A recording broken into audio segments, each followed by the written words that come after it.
Okay, Marvel Studios just released What If Season 2, Episode 1. What if Nebula joined the Nova Corps? So I'm gonna break this down first and then review it at the end. Stick around for that little tidbit. So it all starts out where in this universe, Ronan betrayed Thanos earlier, and so he kills Thanos and pretty much all of Thanos' adopted kid except for Nebula.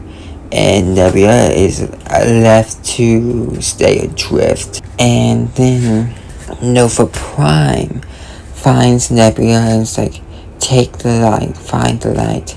And so Nebula is redeemed much earlier in the timeline. And she takes the oath of the Nova Corps, and basically Nova Prime's like her adopted mother, like the mother she really never had, like her second adopted parent. And so this is not, it's not like in the Guardians of the Galaxy movie where the Guardians come to defend Nowhere, mostly because Gamora is dead now and isn't putting everything into motion, because without Gamora the Guardians would really never form. So then Nova Prime puts a planetary shield to that could last for 50 years.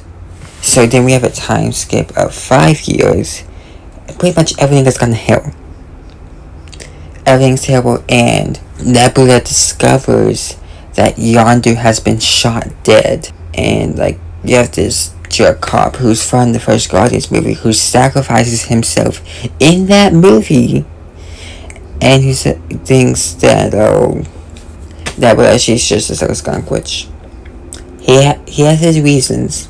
I will say that, which we find out later on in the episode. So she finds Yondu's arrow after the cops leave, and what we then see is she discovers a map, and she cannot find, she doesn't recognize this. She's went through the database. It's oh, where's this map? So she then, after running through the computer, Nova Prime then contacts her. It's like, hey, I heard, you and Yondu were very, very close. She tells her about the map, and then Nova Prime use whatever force is necessary. So she goes to Howard the Duck's bar, and there's Groot and the Rock guy from Thor, I forget his name, and some and an extra that we've never seen before. And so she goes to talk to Howard, and Rock guy, I keep forgetting his name, sorry. The Rock guy comes and brings them drinks, and then he recognizes the map, and he's the central data core. And so it basically has all the information on Xandar, and something that's also in there is the codes to take down the planetary shield. Well, Nebula doesn't know exactly how to break into it, break into the facility, because it's heavily guarded. But the guy that is in the first Captain Marvel movie, he's a Captain Marvel's kind of mentor in that movie, where he comes back, and shout out to the actor, he forget his name, will be starting his own Star Wars show soon. Well, he's already filmed it, but it should be coming out soon. Fingers crossed, sometime next year. And so Nebula gets his help to break into this facility, and of course she has to break him out of prison, which is she's trying to do what's right, but going a little far, you might say. And so then they break into it, and of course he double crosses her, but not for the reasons you might think. It's because Nova Prime is secretly the bad guy, and she just like murdered onto, and is doing all these terrible things. And it's like, oh, well, one's already said if I help him, I get to stay in charge because we're already morally depressed. So yeah, and she basically just needed a way to get rid of Nebula, because now Nebula's like on a high horse. So she basically thinks that she killed Nebula, but Nebula's just beaten down, broken, and she manages to find her way to Howard the Duck's little bar. It's like, and his crew basically fixes her up, and they basically get together their like own little superhero team, which is basically their own version of the Guardians of the Galaxy, with like Howard being like a rocket like figure, and Nebula being a replacement for like Gamora slash Peter Quill. And so you have that going, and then they go to take down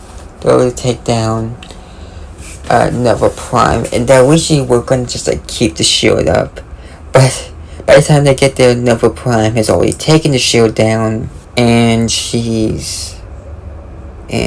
Ronan's ship is already coming through, but Nebula is already 5 steps ahead, because all these senses was coming, because she knew that Nova Prime would never tell her to do whatever it took to whatever she thought was necessary.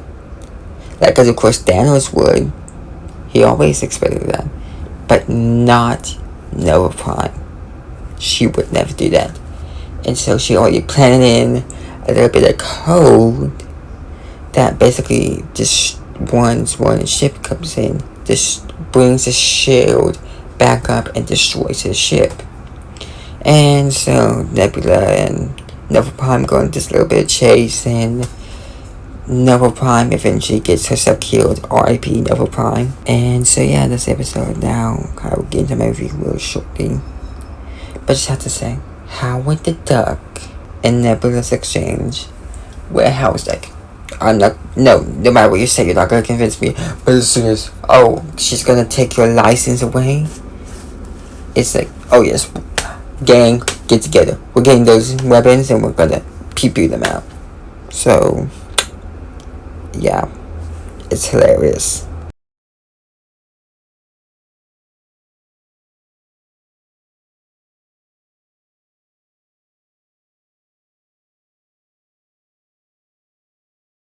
Fine. Now, about those guns. Guns, Nebula. Even if I had, say, heavy weaponry, military grade, sure to kill, which I'm not saying I do, breaking them out would be bad for business. Nova Prime's helping Ronan launch an invasion. How's that gonna help business? Business takes care of itself. The people of Xandar are going to suffer. They'll drink more. Nova Prime will take your liquor license.